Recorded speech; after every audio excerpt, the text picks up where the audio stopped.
Bismillahirrahmanirrahim. Assalamualaikum warahmatullahi wabarakatuh. Innal hamdalillah nahmaduhu wa nasta'inuhu wa nastaghfiruhu wa na'udzu billahi min shururi anfusina wa sayyiati a'malina.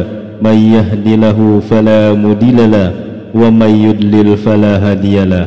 Asyhadu an la ilaha illallah wa asyhadu anna Muhammadan abduhu wa rasuluh. Allahumma salli wa sallim ala sayyidina Muhammadin wa ala alihi wa ashabihi wa man tabi'ahum bi ihsan ila yaumiddin. Amma ba'du. Sahabat kawan takwa yang dimuliakan Allah Subhanahu wa taala, solat duha merupakan solat sunnah muakkad atau sangat dianjurkan untuk melakukannya sebagai suatu ibadah. Kita senantiasa dianjurkan untuk melaksanakan solat duha karena solat duha memiliki banyak keutamaan dan manfaat baik untuk kehidupan di dunia maupun akhirat, sehingga sangat dianjurkan bagi umat muslim untuk melaksanakannya secara rutin. Solat duha memiliki banyak keutamaan, di antaranya mendapatkan pahala sebanyak 100 kali ibadah wajib. Karena begitu besar manfaatnya itu, Rasulullah SAW menyampaikan bahwa solat duha itu solatnya para nabi, para solihin, para siddiqin, dan para awwabin atau orang-orang yang senang bertaubat. Tentunya di balik sebuah perintah Allah pasti ada hikmah, ada kebaikan, ada janji Allah yang akan diberikan bagi orang-orang yang mengerjakan perintahnya. Sedangkan Nabi tidak pernah yang namanya melupakan solat duha setiap hari. Maka jika kita ingin mendapatkan ridho Allah, mendapatkan kasih sayang Allah, tentu ada banyak jalan dengan cara mengikuti apa yang dicontohkan oleh baginda Rasulullah SAW. Maka ridho Allah insya Allah akan kita dapatkan. Salah satunya untuk mendapatkan ridho Allah yaitu dengan cara melaksanakan solat duha secara rutin. Meskipun ini hukumnya hanya sunnah, tetapi karena kepatuhan kita kepada Allah Subhanahu wa taala, insya Allah juga akan membalas kebaikan kita dengan lebih daripada orang-orang yang tidak melaksanakan solat duha. Adapun manfaat yang sangat luar biasa bagi seorang yang terbiasa menjalankan dengan rutin solat duhanya, di antaranya akan diberikan ampunan dari segala dosanya, akan dicukupi segala kebutuhannya di sore hari hingga sampai pagi hari, akan mendapatkan rezeki yang tidak disangka-sangka arahnya, kemudian akan dijauhkan dari yang kefakiran. Dan solat duha ini juga bisa sebagai pengganti sedekah dari tulang-tulang kita yang ada persendian di tubuh kita yang sebanyak 360 sendi yang juga membutuhkan untuk disedekahi. Salah satu caranya adalah dengan rutin melaksanakan solat duha. Adapun solat duha, jika anda mengerjakan 2 rakaat itu sudah sangat baik, tapi akan lebih baik lagi jika anda tahu bacaan yang dibaca setelah rakaat pertama. Kemudian setelah membaca Al-Fatihah, maka surat apa yang bagus untuk dibaca, dan di rakaat kedua setelah membaca Al-Fatihah, surat apa yang harus dibaca.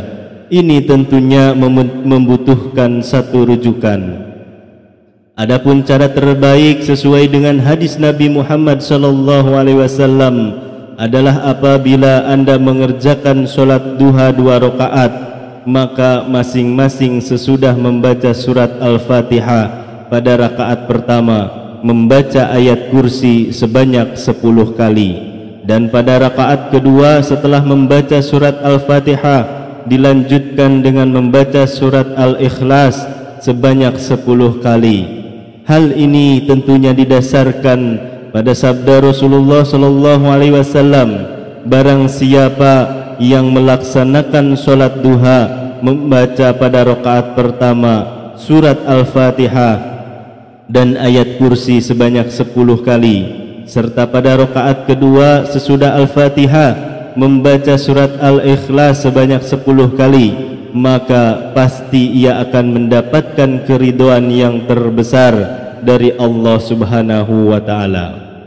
Itulah hal yang paling penting yang perlu kalian lakukan agar kita mendapatkan keridhaan dari Allah Subhanahu wa taala yang sangat besar di dalam melaksanakan solat duha. Meskipun hanya 2 rakaat setelah salam, ada satu doa pendek yang diriwayatkan dari Aisyah radhiyallahu anha. Ia berkata bahwa beliau Rasulullah sallallahu alaihi wasallam solat duha dengan sesudahnya membaca Allahumma ghafirli wa tub alayya innaka anta tawwabur rahim.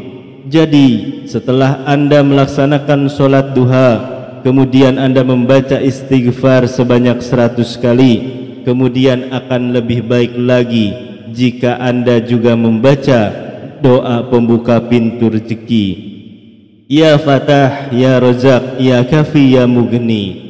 Kalimat tersebut dibaca sebanyak 100 kali juga. Setelah itu dilanjutkan dengan berdoa Allahumma ghafirli wa tub alayya innaka anta tawwabur rahim, yang artinya, ya Allah, ampunilah aku dan maafkanlah aku, sesungguhnya Engkau Maha Penerima taubat dan Maha Pengampun, sampai beliau membacanya sebanyak 100 kali. Hadis riwayat Bukhari. Itulah solat khusus atau solat duha yang diajarkan oleh Rasulullah dari Aisyah. Mudah-mudahan kita selalu diberikan kekuatan oleh Allah Subhanahu wa taala agar kita bisa melaksanakannya dengan khusyuk dan juga istiqomah. Dan semoga apa yang menjadi hajat dan keinginan kita selama ini segera dikabulkan oleh Allah Subhanahu wa taala. Amin amin ya rabbal alamin. Demikianlah amalan singkat yang bisa saya sampaikan dan saya bagikan. Mudah-mudahan bisa bermanfaat untuk kita semua. Wallahu alam bisawab. Wabillahi taufiq wal hidayah. Wassalamualaikum warahmatullahi wabarakatuh.